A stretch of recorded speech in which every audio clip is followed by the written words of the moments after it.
Hi, എല്ലാവർക്കും Meenu Mohan PSC ടിപ്സിലേക്ക് സ്വാഗതം. ഇന്ത്യയിൽ ഫ്രഞ്ചുകാരുടെ ആസ്ഥാനം എവിടെയാണ്? പോണ്ടിച്ചേരി. ഇന്ത്യയിൽ ഫ്രഞ്ചുകാരുടെ ആസ്ഥാനം പോണ്ടിച്ചേരി. പോണ്ടിച്ചേരിയിലെത്തിയ ആദ്യത്തെ ഫ്രഞ്ച് ഗവർണർ ഫ്രാങ്കോയി മാർട്ടിനാണ്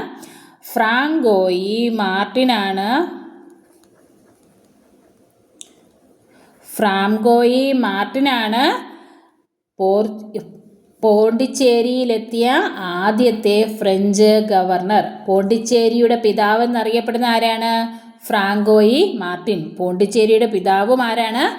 ഫ്രാങ്കോയി മാർട്ടിനാണ് പോണ്ടിച്ചേരിയുടെ പിതാവ്. ഇന്ത്യയിൽ ഫ്രഞ്ച് പതനത്തിന് കാരണമായ യുദ്ധം. ഇന്ത്യയിൽ കാരണമായ യുദ്ധം ഏതാണ്? വാണ്ടി വാഷ് യുദ്ധം. വാണ്ടിവാഷ് യുദ്ധമാണ്. വാണ്ടിവാഷ് യുദ്ധം എന്നാണ് 1760. വാണ്ടിവാഷ് യുദ്ധം 1760 നടന്നത്. വാണ്ടിവാഷ് യുദ്ധത്തിന്റെ ഫലമായി ഉണ്ടായ സന്ധി പാരീസ് സന്ധിയാണ് വാണ്ടിവാഷ് യുദ്ധത്തിന്റെ ഫലമായിട്ട് ഉണ്ടായത്. എന്നാണ്? 1763 പാരീസ് ഉടമ്പടി ഉണ്ടായത്. വാണ്ടിവാഷ് യുദ്ധത്തിൽ പരാജയപ്പെട്ട ഫ്രഞ്ച് സൈന്യാധിപനാണ് കൗണ്ട്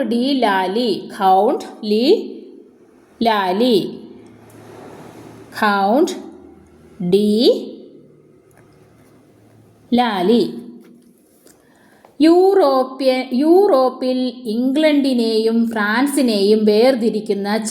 യൂറോപ്പിൽ ഇംഗ്ലണ്ടിനെയും ഫ്രാൻസിനെയും വേർതിരിക്കുന്ന ചാനൽ ഏതാണ്? English channel. ഏതാണ്? English channel. യൂറോപ്പിൽ ഇംഗ്ലണ്ടിനെയും ഫ്രാൻസിനെയും വേർതിരിക്കുന്ന ചാനലാണ് ഇംഗ്ലീഷ് ചാനൽ. ഇംഗ്ലണ്ടിനെയും ഫ്രാൻസിനെയും വേർതിരിക്കുന്ന കടലിടുക്ക് ഡോവാർ കടലിടുക്ക്. ഇംഗ്ലണ്ടിനെയും ഫ്രാൻസിനെയും വേർതിരിക്കുന്ന കടലിടുക്ക് ഏതാണ്? ഡോവാർ കടലിടുക്ക്. യൂറോപ്പിൽ ഇംഗ്ലണ്ടിനെയും ഫ്രാൻസിനെയും വേർതിരിക്കുന്ന ചാനൽ ഇംഗ്ലീഷ് ചാനലും ഇംഗ്ലണ്ടിനെയും ഫ്രാൻസിനെയും വേർതിരിക്കുന്ന കടലിടുക്ക് ഡോവാർ കടലിടുക്കുമാണ്. ഒന്നാം കർണാട്ടിക് യുദ്ധത്തിന്റെ കാലഘട്ടം. ഒന്നാം കർണാട്ടിക് യുദ്ധം എന്നാണ്? 1746 മുതൽ 1748 വരെ. ഫസ്റ്റ് കർണാട്ടിക് യുദ്ധം. ആദ്യത്തെ കർണാട്ടിക് യുദ്ധം എന്നാണ്? 1746 മുതൽ 1748 വരെ. രണ്ടാം കർണാട്ടിക് യുദ്ധം എന്നാണ്? 1748 മുതൽ 1754 വരെയാണ് രണ്ടാം കർണാട്ടിക് യുദ്ധം. മൂന്നാം കർണാട്ടിക് യുദ്ധമോ? 1758 മുതൽ 1764 വരെയാണ് മൂന്നാം കർണാട്ടിക് യുദ്ധം. ഒന്നാം കർണാട്ടിക് യുദ്ധം അവസാനിക്കാൻ കാരണമായ സന്ധി ഏതാണ്? ആക്സ്ല ചാപ്ലെ 1748. ആക്സ്ല ചാപ്ലെ 1748 സന്ധി വഴി ഒന്നാം കർണാട്ടിക് യുദ്ധം അവസാനിച്ചു. ആക്സ്ല ചാപ്ലെ 1748 സന്ധി വഴി ഒന്നാം കർണാട്ടിക് യുദ്ധം അവസാനിച്ചു.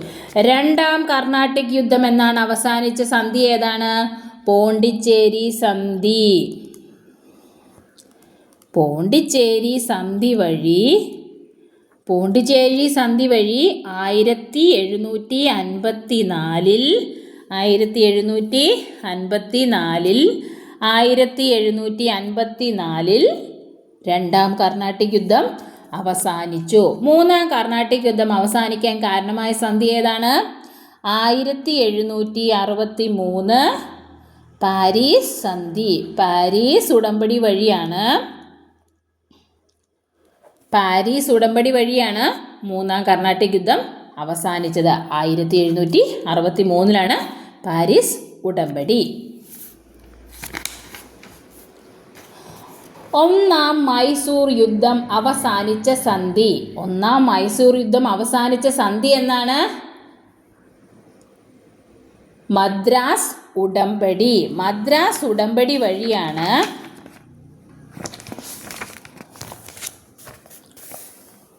നമ്മൾ മൈസൂർ യുദ്ധങ്ങളുമായിട്ടുള്ള കാര്യങ്ങളാണ് നോക്കാൻ പോകുന്നത്.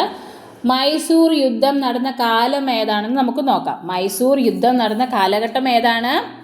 1767 മുതൽ 1769 വരെയാണ് മൈസൂർ യുദ്ധങ്ങൾ നടന്നത്. മൈസൂർ യുദ്ധങ്ങൾ എന്നാണ് നടന്നത്? 1767 മുതൽ 1769 വരെ മൈസൂർ യുദ്ധങ്ങൾ നടന്നു. മൈസൂർ യുദ്ധം ആരൊക്കെ തമ്മിലായിരുന്നു? ഹൈദരാലിയും ഇംഗ്ലീഷുകാരും തമ്മിൽ. മൈസൂർ യുദ്ധം ആരൊക്കെ തമ്മിലായിരുന്നു? ഹൈദരാലിയും ഇംഗ്ലീഷുകാരും തമ്മിലായിരുന്നു മൈസൂർ യുദ്ധം നടന്നത്. രണ്ടാം മൈസൂർ യുദ്ധം എന്നാണ്? 1780 മുതൽ രണ്ടാം മൈസൂർ യുദ്ധം 1780 മുതൽ 1784 വരെ. സെക്കൻഡ് മൈസൂർ യുദ്ധം 1784 വരെ. രണ്ടാം മൈസൂർ യുദ്ധത്തിന് കാരണം എന്നായിരുന്നു? ബ്രിട്ടീഷുകാരുടെ മാഹി ആക്രമണമാണ് രണ്ടാം മൈസൂർ യുദ്ധത്തിന് കാരണം. ഒന്നാം മൈസൂർ യുദ്ധം അവസാനിച്ച സന്ധി. ഒന്നാം മൈസൂർ യുദ്ധം അവസാനിക്കാൻ ഇടയാക്കിയ സന്ധി മദ്രാസ് സന്ധി. മദ്രാസ് സന്ധി വഴിയാണ് ഒന്നാം മൈസൂർ യുദ്ധം അവസാനിപ്പിച്ചത്. രണ്ടാം മൈസൂർ യുദ്ധം അവസാനിക്കാൻ കാരണമായ സന്ധി മംഗലാപുരം സന്ധി. മംഗലാപുരം സന്ധി വഴിയാണ്. മംഗലാപുരം സന്ധി വഴി രണ്ടാം മൈസൂർ യുദ്ധം 1784 അവസാനിച്ചു. മൂന്നാം മൈസൂർ യുദ്ധം അവസാനിക്കാൻ കാരണമായ സന്ധി എന്നാണ്? ശ്രീരംഗപട്ടണം സന്ധി. മൂന്നാം മൈസൂർ യുദ്ധം അവസാനിച്ച സന്ധി എന്നാണ്? ശ്രീരംഗപട്ടണം സന്ധി.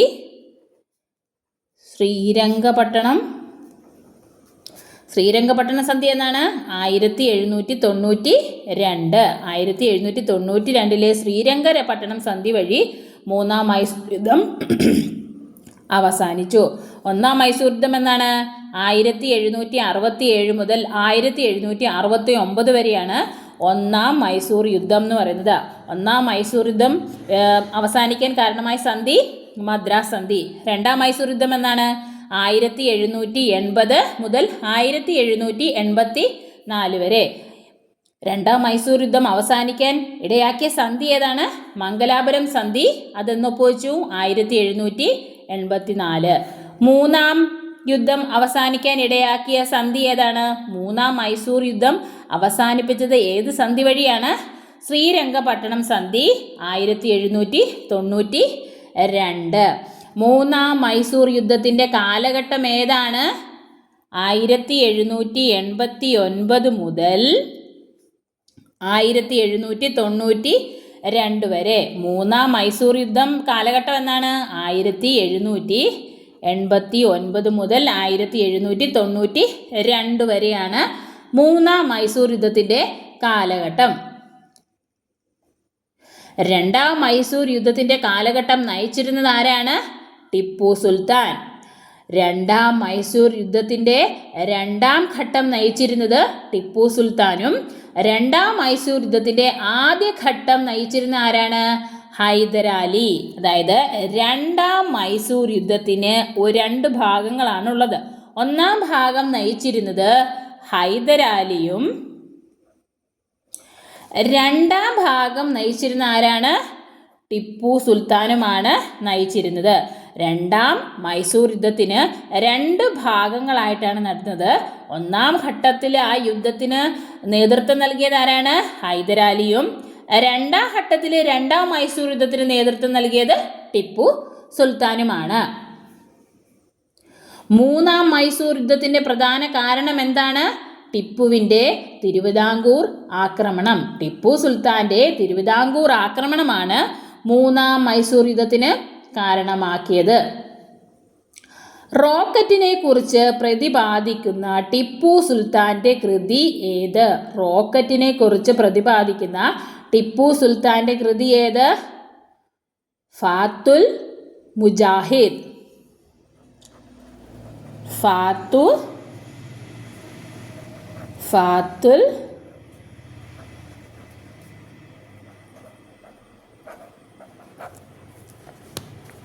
ഫാത്തുൽ മുജാഹിദീൻ എന്ന കൃതിയിലാണ് ടിപ്പു സുൽത്താൻ റോക്കറ്റിനെ കുറിച്ച് പ്രതിപാദിക്കുന്നത്.